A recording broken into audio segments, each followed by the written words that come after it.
Alright, it's Barry, and today I've got my top 5 amazing seeds that you can start growing right now.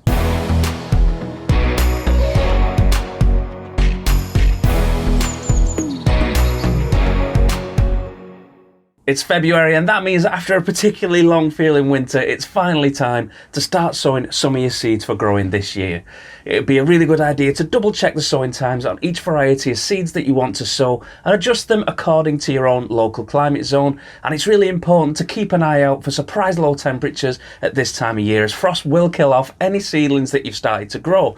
Some days here it's really mild, like 10 degrees, and then the next it'll be 0 or 2 degrees, so it's really hard to judge. Ideally, you want to be aiming for temperatures of around 15 degrees C as a minimum for germinating your seeds, so putting them in a heated greenhouse or a heated propagator is ideal, but a warm room or a window ledge with plenty of light is just as good. So before we get going, don't forget to subscribe to my channel and click the bell icon to keep up to date with all of my other videos and guides, with new videos every week. And as always, I'll make sure that you can check out all of these seeds in the description, just in case you fancy growing some of these for yourself. So first up, we've got dahlias, which can be grown from seeds starting in February. And if they're sown in early spring in a greenhouse or propagator, dahlia seeds will produce young plants ready to plant outdoors in late May, ready to flower this year. Start your seeds off in a propagator or a seed tray sealed in a polythene bag, with seedlings growing within a couple of weeks.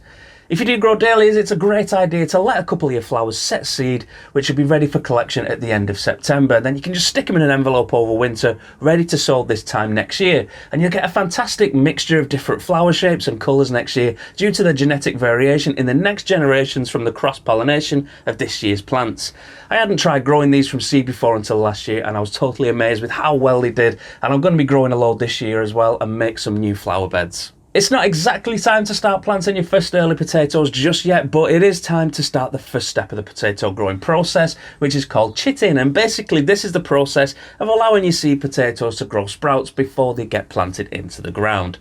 It's as simple as setting your potatoes in an egg box and leaving them somewhere bright for around 6 weeks, which will take it into March, the perfect time for planting them. Seed potatoes are just small potato tubers which have been grown specifically for planting, and they're certified as being disease free. So usually you can pick up seed potatoes from garden centres and hardware stores from the start of the year, and they should all be in stock now, so get down to your garden centre and have a look which varieties they've got in stock. First earlies, which are also sometimes called new potatoes, are the first potatoes of the year to crop, as the name might suggest. These are best planted from early March with frost protection, and they're usually ready to harvest in around June after taking around 10 to 12 weeks to mature. Some great varieties of first early seed potatoes are Red Duke of York, Aaron Pilot and Rocket. I've got a full guide to starting off your potatoes, including chitting, with loads of other information and tips for potato growing, which I'll leave a link for in the description. So if you're growing potatoes this year, or if you'd like to but you don't know where to start, check out that guide and hopefully you'll be able to give them a go yourself. If you've got plenty of warm space for growing, such as a heated greenhouse or a conservatory, you could start off your peppers and chilies this month. It's really important that you do keep them warm even once they start growing, or they'll probably just shrivel up and die. They're a really good plant to start early if you've got the means to keep them alive in the cold, because they really do benefit from the extra time growing before the fruiting season starts, but they can grow and fruit just fine if they're sown later on. They just do have a shorter fruiting season. I'm growing a couple of different varieties this year. Last year I went all out with the hot chilies with Carolina Reapers, Naga Vipers and Moruga Scorpions, which they all grew really well. In fact, they turned out one of the better harvests that I had last year, but I really didn't get as much use out of the hot peppers than sweet ones, so I'm concentrating on sweet peppers this year.